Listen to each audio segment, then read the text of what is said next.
الحمدللہ رب العالمین والعاقبۃ للمتقین والصلاۃ والسلام علی رسولہ محمد و خاتم النبیین۔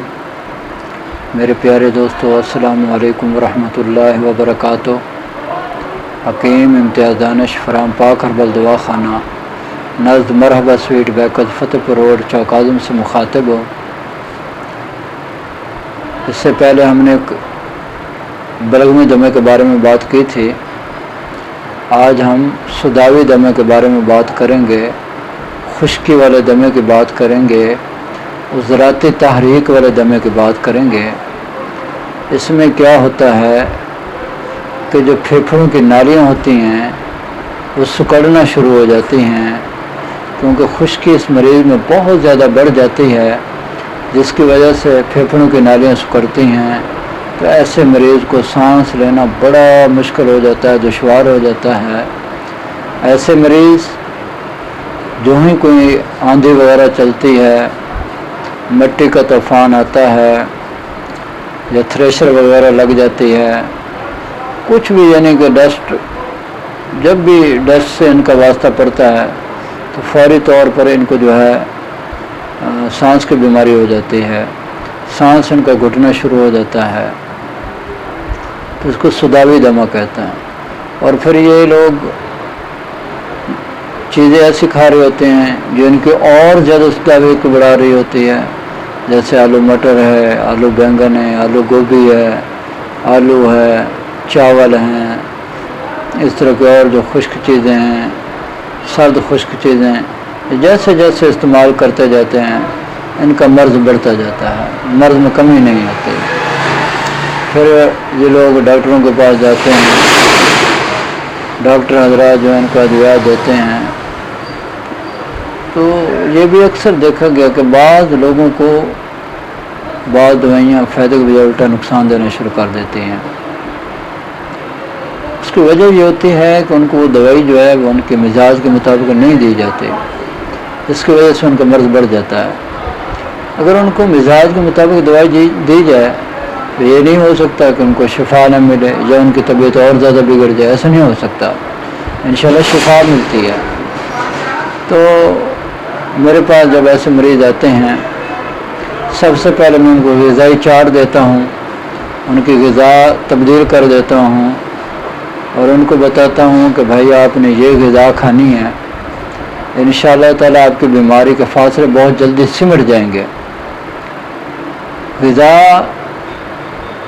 کیونکہ میں نے اپنے پاس 6 مزاج کی غذائی چارٹ رکھا ہوا ہے، اس کے مطابق جو مزاج کے مطابق جو ہے وہ غذا بتاتے ہیں، اس سے اللہ بڑی مہربانی فرماتے ہیں، مریض جو ہے اپنے آپ کو بہتر محسوس کرتے ہیں، ٹھیک ہونا شروع ہو جاتے ہیں۔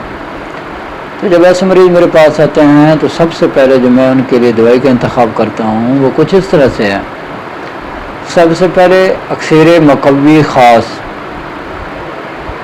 یہ 1000 ملی گرام کا کیپسول صبح و شام ہمراہ پانی استعمال کرواتا ہوں، اور دن کے وقت جو ہے 5 ملین خاص 1000 ملی گرام کا کیپسول دن کے وقت استعمال کراتا ہوں، اور رات سوتے وقت جو ہے ان کو جوارش کمونی دی جاتی ہے۔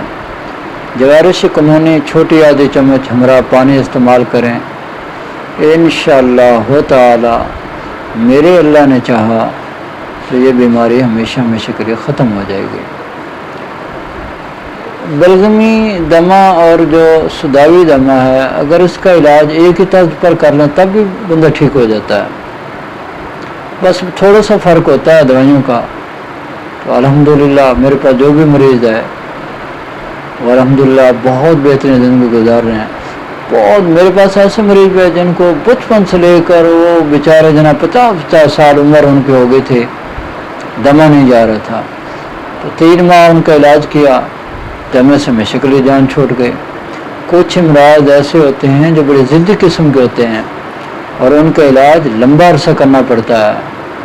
یہ نہیں ہو سکتا کہ آپ کہیں بس 10 دن میں دوائی کھاؤں اور میری جان چھوڑ جائے اس بیماری سے، ایسا نہیں ہو سکتا۔ اب جیسے گنٹھیا ہے وہ لمبی دوائی دینی پڑتی ہے ان کو، مریضوں کو، اور اسی طرح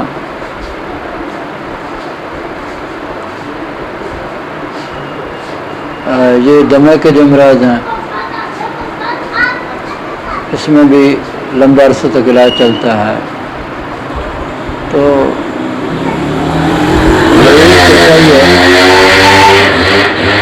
جب آئے تو اپنا ذہن بنا کر آئے کہ میرا کم از کم 3 ماہ علاج چلے گا۔ ہاں اگر آپ کو اچانک یہ بیماری ہوئی ہے تو اس کا علاج 10 دن میں ہو جاتا ہے، وہ بیماری ختم ہو جاتی ہے، لیکن ایک لمبے عرصے والی جو بیماری ہے وہ کم از کم 3 مہینے اس کا علاج کرنا چاہیے۔